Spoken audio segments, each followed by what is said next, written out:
ongoing conversations until they just wore me out.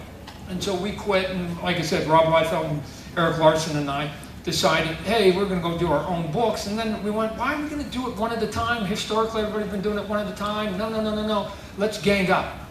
3 of us. And that was the start of it, 3 of us. Rob and Eric and I. And then Rob quickly says, can my buddy Jim Valentino join? The more the merrier. Let's go. And then we have the famous day in which we go to New York to basically tell Marvel we're quitting. Now, and this, ladies and gentlemen, you have to have these moments of luck, these serendipitous moments. Here's how this works. We head to New York, going to start Image Comic Books, and we're 4 strong. And we are about 17 hours away from the meeting to say we're going to start. I don't even know if it was called Image at that point. I don't know if we had a name, but we were quitting and we were going to start our own band, if you will. 4 of us, 17 hours. And then what happened? Luck! Dumb luck always has to come your way. And what's the luck? Oh, it was good luck, right? I just happened to be in town. There was an auction, some art auction. I happened to be sort of going to it, and who's standing there? Jim Lee. And I go, Jim, what you doing? I don't know.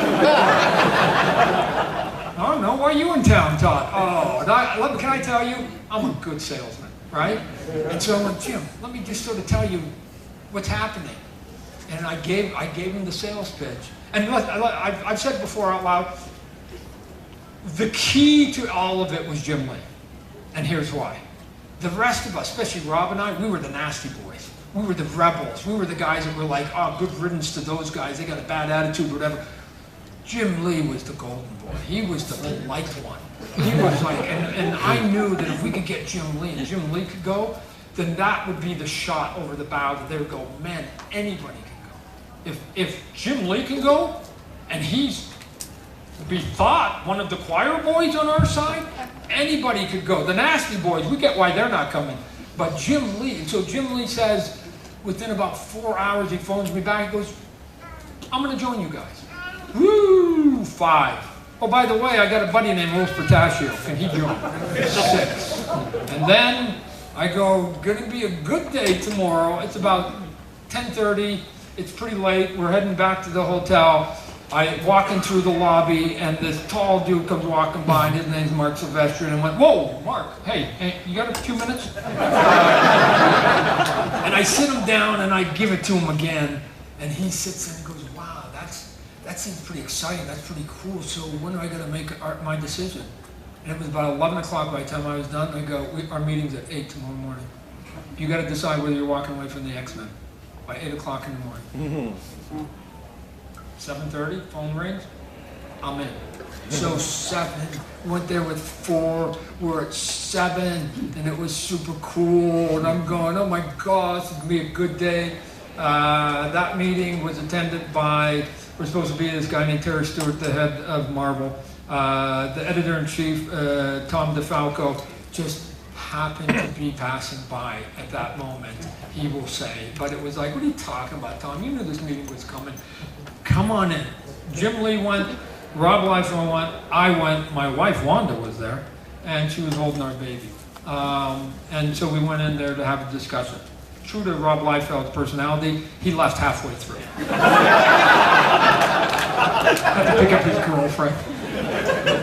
This is a seminal moment in your career that could change your entire life, and you got to go right now, right? So, he could probably wait. Like, haven't you told anybody? He left. He left.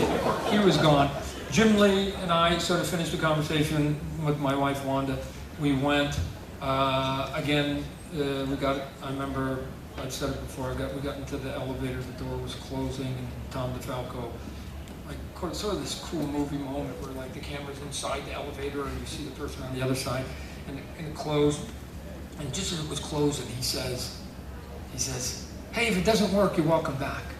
Right? Boom. And it closed. And I looked at Jim, and I went, wow, just so you guys know, Jim Lee was early in his career thought he was going to be a doctor. It's not a dumb man, right? That's a smart cookie, right? I'm the dumb one. But my dad, his entire life, had been in the printing business. I knew printing, and I knew somebody who had the expertise to print. What are you talking about? Printing comic books, ladies and gentlemen, is ink on paper. It is that simple. Ink on paper. Every time you write a letter, you're doing the same thing we're doing. We just do it a little more sophisticated. It's ink and paper. There's nothing complicated about making a comic book. So you go, okay, it closed, and I went, man, they think we're not gonna, this ain't gonna work. What are you talking about? And that's the stuff that always got the hair up on the back of my neck. We come out of the elevator and we go to DC Comic Book. Just so you know, just to set it up, DC and Marvel, the way that it's worked for decades is you work at Marvel, and then if you get upset, you go to DC, and then they piss you off, and you go back to Marvel. No, it's true. Look at some people's careers. From that era, they ping-ponged about 4 or 5 times. When Jack Kirby left Marvel, where did he land up? DC. Going to go do the New Gods, right? John Byrne got mad at Marvel because he didn't want, he was doing the X-Men and the Fantastic Four. He went to go do Superman. What are you talking? All you do is go ping, ping, ping, ping. So what we did was we went from here, we went over across the street, because only a few blocks away, we went over to DC. Now, here's the moment for DC. They go, oh my God, Todd McFarlane's here. Now, at that point, my career was flying high, and I had done some Infinity ink for them. That was the book I got that allowed me to make enough money so I could propose to my wife. And then I also did Batman Year 2, a couple issues. But Jim Lee had never been in their office, ever. And they just went, somebody pissed them off. And it was in there, it was Jim and I came in here and go, hey, we're gonna have a conversation. And they got all the editors together, because they just went, oh my God. And we said, hey, Jim Lee, Rob Liefeld, and I gave them the names, we just quit Marvel. And they thought they hit the mother lode. They put every editor going, oh my God. Like, and at that point, DC was sort of 3 steps below Marvel. Marvel was really the sexy of the two. And we sat down there, and they all got there, and they was going, oh my God, and they could just see them like little kids. We go, hey, just want to tell you, we just had a meeting with Marvel to tell them we're not working for them. We just thought it would be courteous. We just came across the street to tell you we're not working for you either. Oh, you can imagine their response. Like, what the fuck are you bringing Jim Lee? So you're bringing Jim Lee, who's never been in this office, into this office to tell us that Jim Lee's not going to work for us. Yeah, that's what we're going to do today, right? And then you could see they were like astounded. And then they got there and go, why would you do this? Why? I don't understand. What are you guys doing? Whatever. And it's like, no, we're thinking of starting our own thing. They're like, well, we've got provisions in our contracts that will help you, that will be good for you guys. And you're quitting because of creative rights. We've got some good creative rights. And I never forget the question I asked them. I'm like, no. And they go, remember, Todd, remember, guys, we did this whole thing about the creators. I forget what they called the piece of paper. It was the creators amendment plaza. What I think it was some fancy name that just was like to build up creator rights. And I asked them the question that I'll never forget, because I knew what the answer was. And I went, hey, no, I understand that, and I appreciate you guys making sure that you want to do something that's good for the creator rights, and you guys done a good job. Could I just ask like a simple question? I'm a Canadian, I'm a little dumb, so I just want to ask you something here. When you decided to do the piece of paper that was going to help the creators' rights, that was going to better the creators' living, that was going to better what was going to happen in their life, did you ever ask one creator? And I knew, ladies and gentlemen, when you get a pregnant pause, you always have your answer. If anybody ever pregnant pause on you, you have your answer. Because there should be quick answers to obvious questions. Answers have been shit yesterday. Like, that should have been easy. So if you go up to somebody and you say to somebody, like, oh, I heard you kill puppies, there shouldn't be a pregnant pause. You go, what? It should be instantly, what? That's what should be the answer. And if there's a pregnant pause, then you know, because the answer was no, ladies and gentlemen, they did not ask one creator before they put a document together about how to improve creators' rights. Seemed a little obvious to me, right? So anyways, we went and we started Image Comic Books. Now we're at Image Comic Books. Now, long-winded way of getting up to issue number 1. 300 more to go. How long do we have, right? So now we get to the point we have to all create. Now we have to all create. There's this point where we quit, and now we look at each other and we go, well, now we got to come up with books, right? And so I knew at that moment, I knew what I was going to do.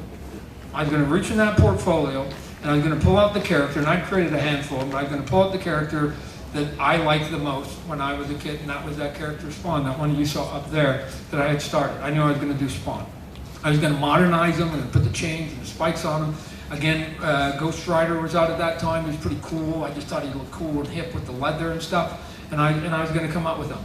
And that was it. And then for what I wanted to do, and look at, we knew, people, this is interesting. People say, well, Todd, were you afraid it was going to work? No. For me, I don't know. You're gonna have to. My other 6, 7 partners. The answer is no. I knew what was going to happen. That if you shut down the artwork of all of us that you at that point fandom liked, and you moved it from left to right. When John Byrne went from Fantastic Four to a Superman and moved company, I went with him. And when Frank Miller went from Daredevil over to Dark Knight, I went with him. Right? And when anybody moved from either one book to another, you guys do it yourself probably, from one book to another or from one company to another, you move with them. And we do it with sports. Michael Jordan, love him. You know, he gets traded to the Wizards, hate them. But I like Michael Jordan, so I got to at least pay attention to the Wizards now because Michael Jordan playing with them. Wayne Gretzky went to the fucking Kings. So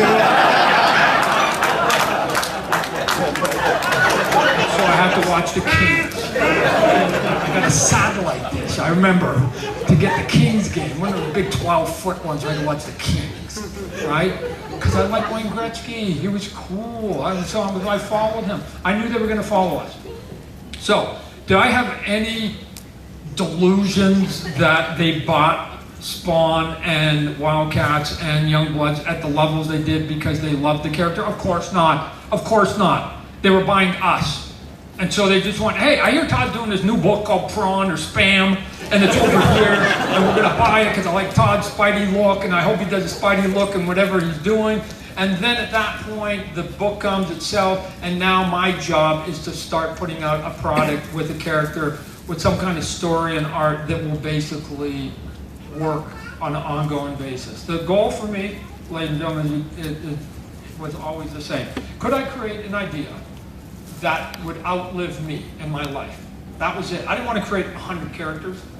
I wanted to create 1 or 2 that would live for decades. That was it. I didn't know if I was going to succeed, but I was going to hopefully eventually sort of get there. So while my partners were doing all these multiple books and doing all these other things, I just said to myself, I'm not even going to do a spin-off till I get to issue 50. Because I don't want to do anything to get people off this word. I just need to do it. To the point that it was all marketing. I don't know if you guys ever saw, I had this thing called the Spawnmobile. I don't know if you ever saw it. We had a Hot Wheel of it. One side was really cool. One side was like white with, looked like blood splatter, like it hit a deer at 200 miles an hour, right? It just went, and then there was like chains, and on the other side it was like black with flames, and we used to take it to the shows. Let me tell you, you take a car to a comic book show, you draw attention, right? People go, what is that? It's a car. What is that, right? And they just come, because nobody's got a car. If everybody bought a car, I'd bring a spaceship. Like, you just bring something that nobody else had. So I had the car. And then what I used to do, just to get the word into people's brain, I used to have a table there. We're going, today we're doing a contest, and Todd hasn't finished painting it. And you vote today. Do you like the white blood side, or do you like the black flame side? And Todd will finish the paint job. And people would come. I used to watch them. It was really good. And they'd sit there and they'd go. It was a funny car, so the body was up. So they'd look and they'd go.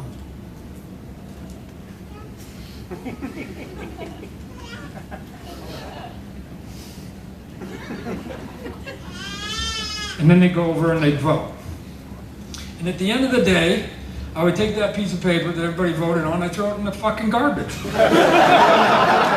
I wasn't going to repaint that car. But here's what I did. I made you look at that logo 4 times, right? And the more you look at a logo, the more you're going to remember the word, right? Because if it was one color, you would have gone, oh, that's nice, and moved on. But I made you stop and look at it 3, 4 times before you made your decision, right? That's all it is. Through attrition, you just